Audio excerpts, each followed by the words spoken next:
की आम्ही 100 रुपयाचं पत्र देऊ किंवा असंच पत्र देऊ आणि आमची जात झाली, अजिबात हे होणार नाही. कायद्याच्या विरुद्ध होईल. आणि पुढे सगळे जर असे नियम सगळ्यांनाच लावायचे असं जर म्हटलं, दलित आदिवासी यांना सुद्धा, मग काय होईल? दलितांमध्ये पण कोणी घुसतील, आदिवासी मध्ये सुद्धा कोणी घुसतील. कारण तूर्त तुम्ही घाईघाईने जे वाचलं त्याच्यामध्ये जे आहे त्याच्यामध्ये हे schedule caste, schedule tribe, OBC या सगळ्यांना ते लागू आहे. मग मला दलित समाजाच्या नेत्यांना सुद्धा, आदिवासी समाजाच्या नेत्यांना सुद्धा विचारायचं आहे की याचा काय पुढे काय होणार. अलीकडेच मला माहिती आहे एक भांडण असं चालूच आहे की खोटी सर्टिफिकेट घेऊन आदिवासी समाजाची मध्ये नोकऱ्या घेतल्या, पण सुप्रीम कोर्टाने सुद्धा त्याच्यावर निर्णय दिला त्या सगळ्यांना काढा जे खोटे आहेत आणि त्यांना त्याच्यावर भरपाई करा. तो प्रश्न अजून सरकार सोडवता नाट्य नव्हते. आता याच्यापुढे अशा रीतीने आदिवासीला सुद्धा लागू होणार का, दलितांना सुद्धा लागू होणार का? म्हणजे सगळं कोणी पण या एक ऍफिडेव्हिट करा, एक पत्र द्या, काहीतरी झालं. मला वाटतं हे सगळं जे आहे आय वॉश आहे. ओबीसीवर अन्याय केला जातोय, मराठांना फसवलं जात आहे. याचा अभ्यास आपल्या सगळ्यांना करावा लागेल. सरसकट गुन्हे मागे घ्या.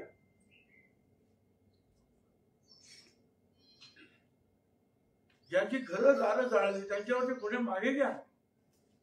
ज्या पोलिसांवर हल्ले केले, जखमी त्यांचे गुन्हे असेच मागे घ्या.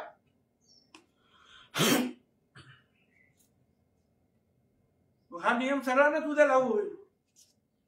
कुणी अशा मागण्यांसाठी जर पोलिसांना मारलं, कोणाची घरं जाळली आंदोलन म्हणून, गुन्हे मागे घ्या. सरकारी भरती करायची नाही इतरांची, त्यांच्यासाठी वेगळं ठेवायचं. पण किती ठेवायचं त्यांच्यासाठी, ते प्रमाण किती ठेवायचं? क्युरेटिव्ह पिटिशन जे आहे ते न्यायालयामध्ये आहे. तोपर्यंत मराठा समाजातील सगळ्यांना 100% शिक्षण मोफत द्या. का बरं मराठा समाज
असा प्रयत्न नाही.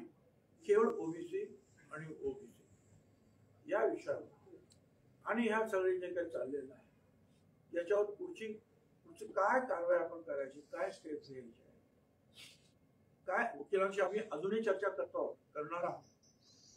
आणि त्या संदर्भामध्ये मग आम्ही जो आहे उद्या एकत्रित बसून पुढचा निर्णय घेऊ. त्या संदर्भात कोर्टात लढाई लढण्याची काही आपली तयारी आहे? ज्या वेळेला हरकती वगैरे आपण देऊ त्याच्यानंतर सुद्धा अशा प्रकारचं जर काही नोटिफिकेशन जर झालं, हा ड्राफ्ट आहे, अध्यादेश तर नाहीच, हा नोटिफिकेशनचा एक मसुदा आहे. अध्यादेश या कसला अध्यादेश? हा अध्यादेश नाही, हा नोटिफिकेशनचा एक मसुदा आहे. तो मसुदा 16 तारखेपर्यंत आपण सगळ्यांनी, बरोबर आहे की चूक आहे, जे काय म्हणायचं तुम्हाला चुकीचं असेल, ऑब्जेक्शन विशेषतः त्याच्यावर घेता येणार, त्याच्यानंतर मग शासन ठरवलं. ते जर ठरलं त्याच्यानंतर मग कोर्टाचं काय तोपर्यंत. पण ज्या पद्धतीचं हे सगळं आंदोलन उभं राहिलं आणि तुम्ही जसं म्हणलात की शपथविधीच्या वेळेला आपण अशा पद्धतीची शपथ घेत असतो की कोणालाही फेवर केलं जाणार नाही, काही नाही, मग आपली याच्याबद्दल नाराजी आहे का की मुख्यमंत्र्यांनी किंवा सरकारने ज्या पद्धतीनं घाईघाई? आमची नाराजगी जी आहे, मी आत्ताच काय माझ्या रॅलीज मध्ये सुद्धा मी बोलून दाखवतो, अशा रीतीने कुणाचे ठीक आहे, उद्या आणखीन कोणतरी असे लाखो लोक घेऊन येतील, मग आपण कायदे बदलणार का? उद्या लाखो लोक घेऊन येतील, आम्हाला दलितांमध्येच करा, आम्हाला आदिवासींमध्येच आपण करणार. हे सगळं जे झालेलं आहे, मराठा समाजातील सुद्धा जे विचारवंत आहेत, जे नेते आहेत, त्यांनी या सगळ्या गोष्टीचा विचार करावा की आपण आरक्षणाच्या बाबतीमध्ये एका समुद्रात पोहत होतो. हे मराठे सगळे मराठा समाज म्हणजे 50% तो आता एका विहिरीमध्ये 17% बरोबर पोहण्यासाठी धन्यवाद. आगामी निवडणुकीमध्ये फायदा होईल असं बाबूलाल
तुला असं वाटतंय की मराठा समाजाचा विजय झाला असं वाटतंय, परंतु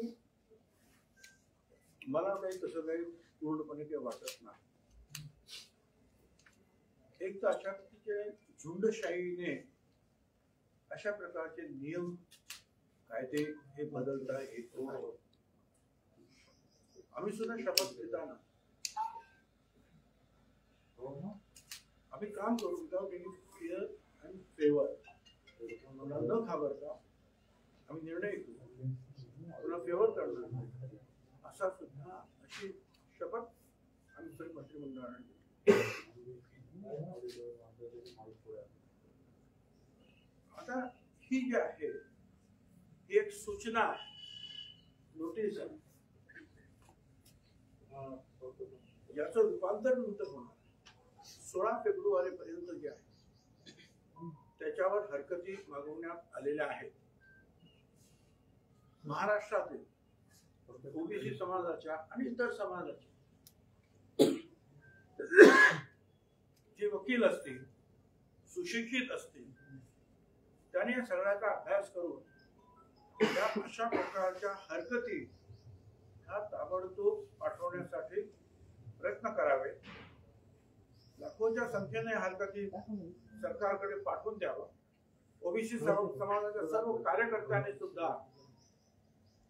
या हरकती अशा प्रमाणे पाठवाव्या की जेणेकरून सरकारला सुद्धा लक्षात येईल की याची एक दुसरी सुद्धा बाजू आहे आणि दुसरं सुद्धा काही लोकांचं मत आहे. माझी विनंती आहे त्या सगळ्यांना की नुसतं जे आहे एकमेकावर ढकलून किंवा चर्चा करून होणार नाही, प्रत्यक्ष कृती करावी लागेल. तुम्हाला याच्यावर हरकती घ्याव्या लागतील आणि आम्ही त्या हरकती आमच्या समता परिषदेच्या याच्यामध्ये तर त्याबद्दल आम्ही निश्चितपणे विचार करू, योग्य प्रकारे त्या पुढची आम्ही कारवाई करू. एक आहे माझं स्वतःचं मत असं आहे, हे सगळे सोयरे जे आहेत हे कायद्याच्या कसोटीवर अजिबात टिकणार नाही असं माझं मत आहे. यामध्ये मराठा समाजाला सुद्धा मला त्यांच्या निदर्शनास आणून द्यायचं आहे. हे ठीक आहे की तुम्ही ओबीसीच्या 17, 18, 19% जे काही आरक्षण शिल्लक राहिलंय त्याच्यामध्ये येण्याचा आनंद तुम्हाला मिळतोय, तुम्ही जिंकलाय असं तुम्हाला वाटतंय. पण तुम्ही दुसरी एक बाजू लक्षात घ्या, या 17% आता जवळजवळ 80-85% लोक येतील.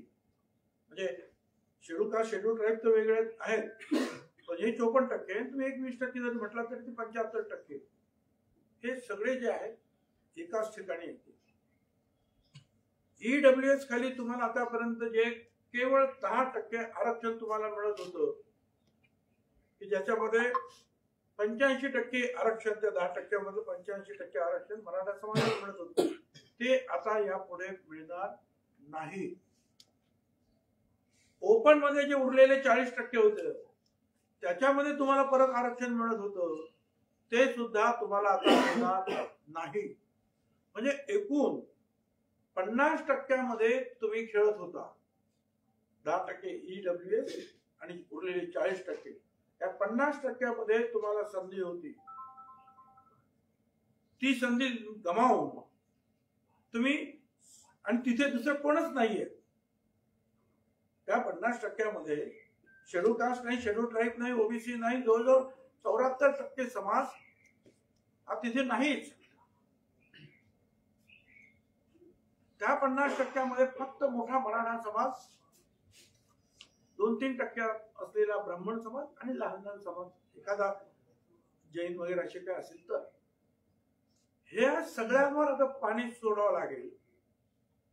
आणि 17% असलेले जे शिल्लक आहे त्या 374 जातींबरोबर जे तुम्हाला जगण्यावर आहे. ठीक आहे, ओबीसीचं आरक्षण त्याला धक्का लागणार नाही असं म्हणत बॅकडोर एंट्रीनं जे आहे प्रयत्न करता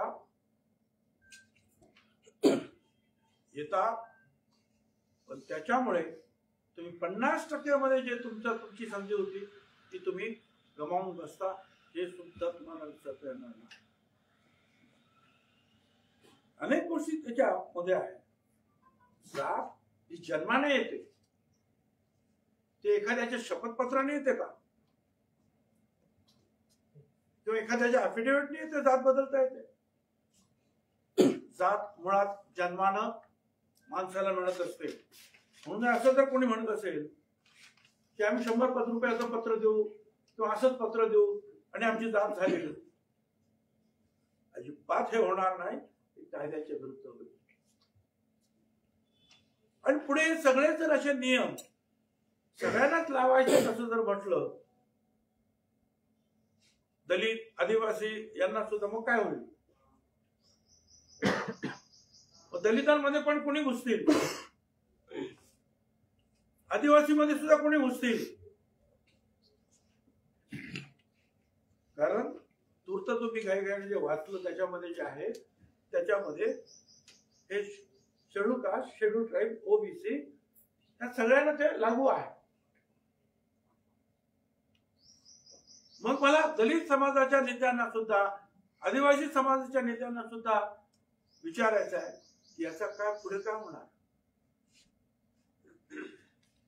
अलीकडेच मला माहिती आहे की एक भांडण असं चालूच आहे की खोटी सर्टिफिकेट घेऊन आदिवासी समाजाची मध्ये नोकऱ्या घेतल्या. सुप्रीम कोर्टाने सुद्धा त्याच्यावर निर्णय दिला त्या सगळ्यांना काढा जे खोटे आहेत आणि त्यांना त्याच्यावर भरपाई करा. तो प्रश्न अजून सरकार सोडवता नाट्य नव्हते. आता याच्या पुढे अशा रीतीने आदिवासीला सुद्धा लागू होणार का, दलितांना सुद्धा लागू होणार का? म्हणजे सगळं कोणी पण या एक ऍफिडेव्हिट करा, एक पत्र द्या, काहीतरी झालं. मला वाटतं हे सगळं जे आहे आयवॉश आहे. ओबीसीवर अन्याय केला जातोय, मराठांना फसवलं जात आहे. याचा अभ्यास आपल्या सगळ्यांना करावा लागेल. सरसकट गुन्हे मागे घ्या.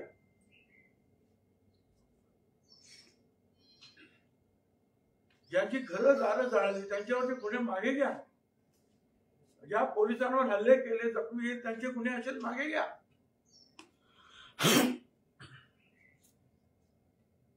हा नियम सगळ्यांनाच उद्या लागू होईल.